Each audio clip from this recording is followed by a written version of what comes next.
What is up, everyone? It is Quinn here, back with another video. Over the last few days, I've updated my Dynasty running back rankings and my Dynasty wide receiver rankings, so I thought this would be a decent opportunity to kind of just go through my top 24 for Dynasty Superflex. So basically, this would be like my first two rounds in terms of how I'd be drafting them. Obviously, give and take, ADP, if one player is drastically lower consensus, maybe I would wait on them. But in general, this would be my top 24 Superflex Dynasty rankings, and also going to be splitting up these guys into different tiers. So really just combining all the positions here. I want to know your guys' thoughts. Let me know if you think someone's too high or too low. And if you guys do enjoy the content, do me a huge favor and hit that like button and subscribe to the channel. But let's jump right into tier one. And this is going to be a two-man tier. This is why I have Patrick Mahomes as my number one overall, and then Josh Allen at number two. So both of these guys have clearly flashed elite ceilings at the quarterback position. Obviously, this is super flex with these guys up here at number one and number two. We've seen Mahomes average over 24 points per game 3 different times. Josh Allen has done it twice. And if you wanted to go Josh Allen at number one, I wouldn't push back super hard. That's why I have these two kind of clearly ahead of everyone else. But I do prefer Mahomes, just the fact that he can hit that high ceiling without kind of consistently putting his body on the line. I think Josh Allen in a peak year probably has the higher ceiling because he does have that rushing upside. And I think probably in his best season, he may be able to, come close to matching Patrick Mahomes' best season and then also adding some work on the ground. But just the fact that Mahomes doesn't take as much damage, I think he's a little bit more protected long-term and year-to-year in terms of injury risk. I understand that's kind of nitpicking here, but when you have two guys who are so elite at the position, that's kind of what you have to do to separate them. So those are my tier one options. Now shifting into tier two, three-man tier, I have Jalen Hurts, Justin Jefferson, and Lamar Jackson. So we've got two high-end QB1s with very, very high ceilings, and then the wide receiver one overall. For Hurts and Lamar, just like Josh Allen and Patrick Mahomes, these guys have flashed very high ceilings and are actually both coming off of signing long-term contracts over the offseason. Jalen Hurts was the quarterback one last year in points per game, averaging over 25 points per game, which is super impressive. Lamar has the highest point per game season ever for a quarterback, averaged 27.7 points per game in his MVP year. I think both of these guys have really solid offensive cores around them moving forward. For Jalen Hurts, he has A.J. Brown, he has Devonta Smith, he has Dallas Goedert, he has a very strong offensive line. I just think in general, the Eagles are a very, very well-run organization, so I think he's going to be supported for the foreseeable future. And then Lamar has kind of been in a spot where he's been producing without a ton of weapons around him. It didn't seem like he was getting a ton of help, but now heading into 2023, you have Mark Andrews, Zay Flowers, Rashad Bateman, you have OBJ there. I think it's a one-year deal, so that's kind of like a rental. But still, this is a solid kind of core forming around Lamar Jackson, and this has probably got to be the best set of pass catchers he's had in his career. So I think it's also looking bright for Lamar Jackson. With a new offensive coordinator coming in, I think he could be asked to pass the ball more, which I think could also help his fantasy value. And then I have Justin Jefferson thrown in here. He's going to be 24 years old at the start of the season, and really barring him having any major injuries, it feels like you can just lock yourself into probably 7 more years of high-end wide receiver one production. We're looking at some of the guys kind of aging out, the Tyreek Hills, the Devontae Adams, the Cooper Kupps, the production that they've been putting on the last few seasons. It feels like Justin Jefferson can give you that production, but he's 5, 6, 7 years younger than those guys, which is super, super impressive for him moving forward. Now, shifting into tier 3, this is going to be the largest tier so far and going to get us basically to the top 12. So I have Joe Burrow, Justin Herbert, Jamar Chase, Trevor Lawrence, Bijan Robinson, and Justin Fields. So just starting off with kind of these 3 younger quarterbacks I have at the top of this tier. Very stable: Burrow, Justin Herbert, Trevor Lawrence. I don't know if these guys have the year-to-year ceilings of the guys ranked ahead of them. I don't know in their careers if any of these guys are going to drop a 25-point-per-game season. I think it's possible, right, if these guys go crazy in terms of the passing touchdown department. But the rushing upside is kind of limited for most of these guys. All 3 of them can use their legs, but they're not going to be giving you that Josh Allen, Jalen Hurts, Lamar Jackson workload on the ground. But I think they are kind of locked in as mid-tier QB1s for a very, very long time. Burrow's the oldest guy here at 26 years old, so these are going to be staples in Superflex as your QB1s. And then for Jamar Chase here, he is my clear Dynasty wide receiver 2. Just like Justin Jefferson, honestly, I'd be expecting high-end wide receiver 1 production for probably like the next 7-ish years. Then I've got Bijan Robinson behind Trevor Lawrence, the consensus Dynasty running back 1. He's only 21 years old. It seems like he's lined up and valued as a mid-tier wide receiver 1 from day 1 in the NFL. I know in redraft, he's going off the board as like anywhere from like the RB2 to like RB5 area. So from day 1, he's expected to be a stud, and you're going to be getting that for the next 6, 7, 8 years as long as he can stay healthy. And I think he's totally worth a round 1 Dynasty startup pick.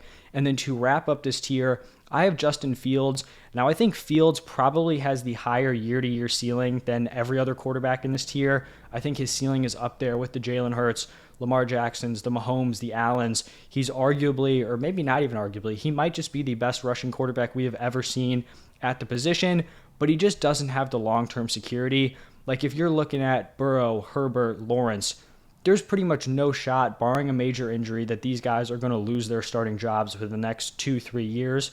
While I don't think that's going to happen to Justin Fields, I think the Bears have surrounded him with weapons. It is possible that he may not be the long-term option there. As a Bears fan, I definitely hope he is, and I hope he produces, but I just think he is going to be ranked a little bit below those guys because the long-term security isn't there. But if he plays well this year, I mean, he honestly could be someone who's jumping into that tier 2 option. I feel like he's probably the player who has the most to kind of go up or down moving forward. Now, the next tier we have here is going to be tier 4, and the guys in this tier, starting off with Deshaun Watson, Kyler Murray, Garrett Wilson, CeeDee Lamb, Amon-Ra St. Brown, Breece Hall, and then wrapping it up with Jonathan Taylor.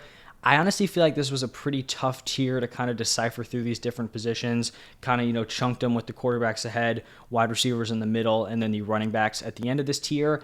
And to be totally honest with you, like if I have a pick here, like if I'm at the 201, 202, 203 of a Dynasty startup, I really don't want to be picking in this spot. I don't feel like there's a ton of consensus in this area of the draft, and I also don't know if there's a ton of room for these guys to kind of improve on their value. Like even if these players look really solid in 2023, is there room for them to jump up a few spots? Like I think it's kind of tough. So starting it off with Deshaun Watson and Kyler Murray, I do think both of these guys have clear red flags. Watson obviously looked really rough in his return last season.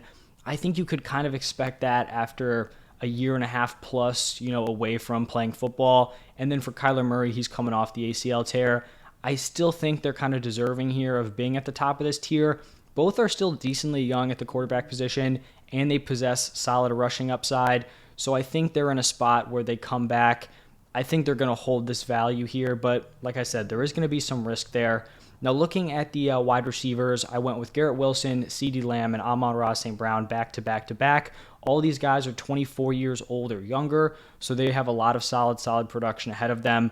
Both Lamb and Amon-Ra have already proven they can put up mid-tier wide receiver 1 production. And then I think Wilson is a guy who's kind of going to be on his way to that this year with Aaron Rodgers coming in, heading into year 2. So I think he will be a guy who makes that jump. But like I was kind of saying earlier, looking at these guys, right? Say Kyler, Deshaun, they play well. Are they going to jump over that tier of quarterbacks with Lawrence, Burrow, Herbert? Probably not, because those guys are younger. They seem more locked in, less risky. And then same thing for these wide receivers. Like, are these wide receivers, even if they ball out, they're not going to jump Jefferson, they're not going to jump Chase, and they're probably not going to jump these quarterbacks either. So that's why I'd want to be kind of shifting towards the back end of the second round, maybe even middle of the second round, because of the lack of consensus. And just I don't know if you're really going to be able to maximize the value there long term. And then to wrap up this tier, Breece Hall and Jonathan Taylor, my locked in at running back 2 and running back 3. I think very solid picks here, and I think are both going to have kind of bounce back years coming off of injury. Now my 5th and final tier here, going to start it off with Anthony Richardson, then Bryce Young, Jahmyr Gibbs, A.J. Brown, Chris Olave, and Dak Prescott. So starting it off here with 3 straight rookies. Obviously for Anthony Richardson here, he has the elite upside. Maybe a little bit more risky, or definitely more risky than a guy like Bryce Young. But if he does hit, he's going to be giving you that Justin Fields level of production. And like we saw with Fields, I don't think a ton of people think Fields had like an amazing season in terms of real life NFL, but he showcased that rushing upside, and now he's viewed as a round 1 Dynasty startup pick. So I feel like Anthony Richardson, as long as he gets on the field, he's probably going to improve on this value long term. The really only risk here is like the Colts think he's so poor that he's not even going to get on the field. And that just seems really, really unlikely considering the fact that they used the number 4 overall pick on him. Like, he's pretty much guaranteed to at least get a set of games where he's the starter in, and he'll be able to showcase that rushing upside. Like I kind of mentioned, Bryce Young, much safer option, a guy who could be a back-end QB1 for a long, long time. And then the third straight rookie here with Jahmyr Gibbs, he's locked in as my running back 4. I really liked his draft capital. We know he is a fantastic receiving back, so I think he can be a really strong running back 1 for fantasy for a very long time. And I also think he has that peak ceiling of an Austin Eckler type, and you're getting that guy when he's, I believe, 21 years old, which is going to be very, very valuable. After him, back-to-back wide receivers, A.J. Brown, a solid mid-tier dynasty wide receiver 1 for me. A little bit older than some of these other wide receivers. You know, he's going to be 26. Some of these other guys, 24 or younger, but still in a very solid situation with Jalen Hurts as his quarterback. Chris Olave right behind him, another one of these young stud wide receivers I have here in the top 24. And then my final slot here, player 24, went to Dak Prescott. I think this could have gone to a few different spots or a few different players.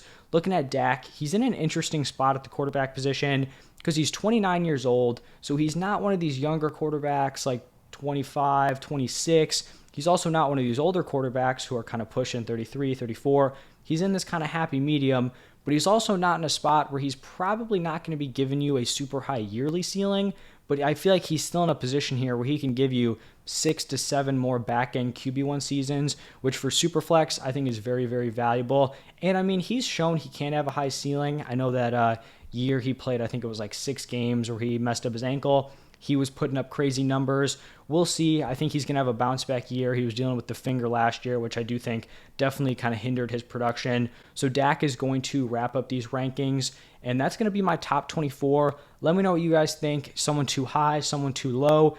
I like, putting out these dynasty rankings because I feel like people are kind of all across the board on where they view guys. Some people like to go with youth. Some people like the win now options. I could have tossed Christian McCaffrey somewhere in here, some of these win now guys. But thank you all for stopping by, and I will see you in the next one.